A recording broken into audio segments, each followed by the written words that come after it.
Les futures lignes 6, 7 et 8 du tram nantais doivent à terme permettre de relier le sud de l'agglomération Rezé au nord Saint-Herblain et inversement, sans passer par le cœur de Nantes, à savoir la place du Commerce. Il s'agit bien sûr de desservir le futur CHU sur l'île de Nantes, mais pas que.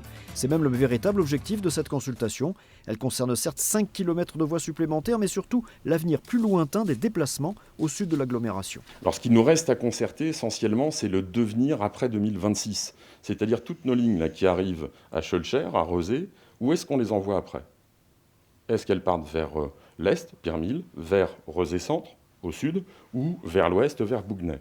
Et donc là, on demande aux habitants, quels sont vos besoins? Concrètement, expliquez-nous, donnez-nous des arguments pour savoir si effectivement, quelle est la meilleure réponse. Est-ce que c'est un tramway? Est-ce que c'est un busway? Est-ce que c'est un chronobus? Pour essayer de faire du cas par cas.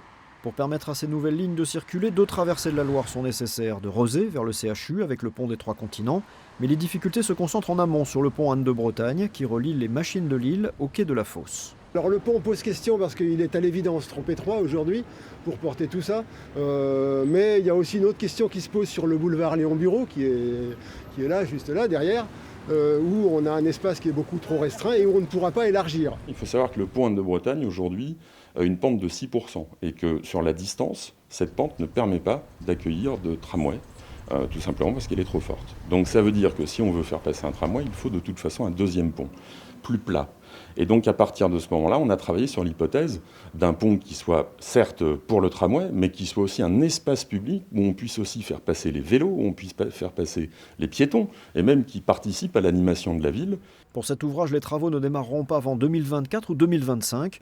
Plus proche de nous, la consultation se déroule en ligne jusqu'au 18 décembre. 3 réunions publiques sont également prévues.